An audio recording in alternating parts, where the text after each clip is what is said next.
জলবায়ুর পরিবর্তনে নানাভাবে ক্ষতিগ্রস্ত হচ্ছে বাংলাদেশ। দেশটির পাশে দাঁড়ানোর জন্য ধরিত্রী রক্ষায় আমরা ধরা নামক পরিবেশ বিষয়ক সংগঠনের উত্তর আমেরিকার চ্যাপ্টারের যাত্রা শুরু হলো নিউ ইয়র্কে। এই উপলক্ষে শনিবার নিউ ইয়র্ক সিটির অ্যাস্টোরিয়াস্থ জালালাবাদ ভবনে বিশিষ্টজনদের সাথে মতবিনিময় সভার আয়োজন করা হয়। সভায় সংগঠনের সমন্বয়ক সেলিনা উদ্দিন সভাপতিত্ব করেন। বিস্তারিত রিপোর্টে। বিরূপ জলবায়ুর প্রভাবে ঝুঁকিপূর্ণ দেশ হিসেবে বাংলাদেশ ইতিমধ্যেই বৈশ্বিক পরিবর্তনের বাস্তবতা মোকাবিলা করছে।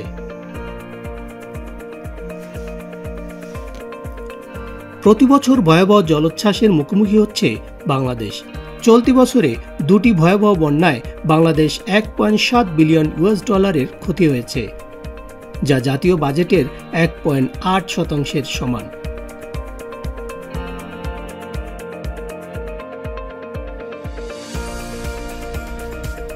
আমেরিকার জন্য সরকারি অনেক পদক্ষেপ আছে, আমাদের বাংলাদেশের জন্য সরকারি তেমন কোনো পদক্ষেপ নেই, আবার মানুষেরও তেমন কোনো সহযোগিতা নেই আমাদের পরিবেশকে ঠিক রাখার জন্য। আমি মনে করি ব্যক্তিগত জীবনে আমাদের ব্যবহারটাকে পরিমিত করা বা পরিবেশ বিরোধী থেকে সরে আসা, এটা নিজস্ব জ্ঞান দিয়ে, যেমন আমাদের বাচ্চারা যদি সচেতন হয়, আমার মনে হয় এটাই যথেষ্ট।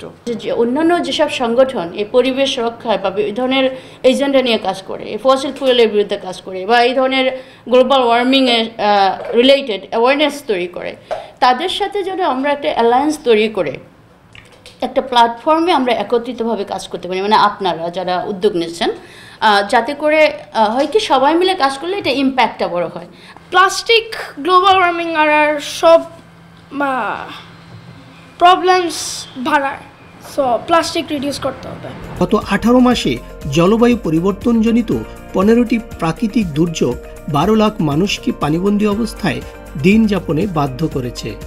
বৈশ্বিক গ্রিনহাউস গ্যাস নির্গমনে অবদান মাত্র 0.4% হলেও জলবায়ু পরিবর্তনের কারণে বর্তমানে বাংলাদেশ চরম ক্ষতির শিকার। ধরার মতবিনিময় সভায় এসব তথ্য তুলে ধরেন বক্তারা। আর আমার প্রজেক্টটা হচ্ছে সবকিছু পরে I believe in an action.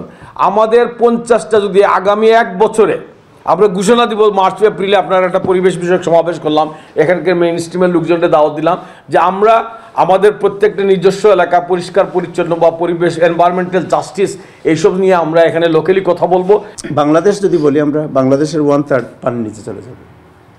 So বা যে দেশের প্রায় 20 কোটি মানুষ, সেই দেশের যদি 1/3, এমনি ছোটো দেশ, সেই দেশ যদি চলে যায় মাটির নিচে, পানির নিচে, দেন আপনি চিন্তা করেন ডিজাস্টারটা কোন পর্যায়ে যেতে পারে। আপনার চোখে হয়তো আপনি দেখবেন না, আমার বাচ্চা কাচ্চার চোখে হয়তো তারা দেখা শুরু করবে, এর পরের প্রজন্ম মহাবিপদের সম্মুখীন হবে। প্রবাসে থেকেও বাংলাদেশের মানুষের জন্য কিভাবে কাজ করা যায়, কিভাবে আরো বেশি বেশি সচেতন করে মানুষকে ভয়াবহ বৈশ্বিক থাবা থেকে রক্ষা করা যায় তা উঠে এসেছে এই অনুষ্ঠান থেকে।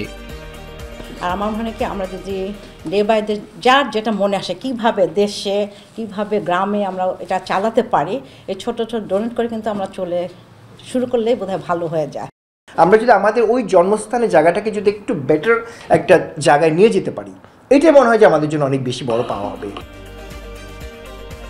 বর্তমান প্রজন্মকে পরিবেশের ক্ষতি সম্পর্কে সচেতনতায় উদ্বুদ্ধ করা না হলে ভবিষ্যতে বাংলাদেশ নামক দেশটি পৃথিবীর মানচিত্র থেকে হারিয়ে যাবে এমন আশঙ্কাও করেন কোনো বক্তা।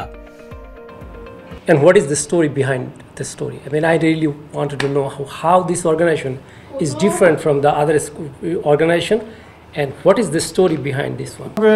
জ্যাকসন হাইট এখানে আমরা বোতল পিক আপ করবো, ওই যে প্লাস্টিকের বোতল যত মানুষের লিটারিং করতেছে, আমরা একটা ব্যানার নিয়ে যাবো যে অ্যাওয়ারনেস সৃষ্টি করার জন্য মানুষের মধ্যে পানির পিক যে কোনো জায়গায় না ফেলতে, কেউ যদি ফেলে তাকে বলা সুন্দরভাবে মানুষের সামনে না আস্তে করে। তারপর আমরা একটা করব জামাইকাতে, যে আমরা বাংলাদেশের কমিউনিটি আছে, তো ওইখানে আমরা রাস্তার মধ্যেই আমরা করতে পারবো, কারণ আমার এই অভিজ্ঞতা আছে, আমরা করছি। এটা খুব ভালো উদ্যোগ, কারণ জায়গাটা না করবো। দেন আমরা যাবো ব্রঞ্জ, এখানে আমাদের একটা বড় কমিউনিটি আছে, ওইখানে আমরা ওই একই এই প্লাস্টিকের বোতল তো ধরে করবো।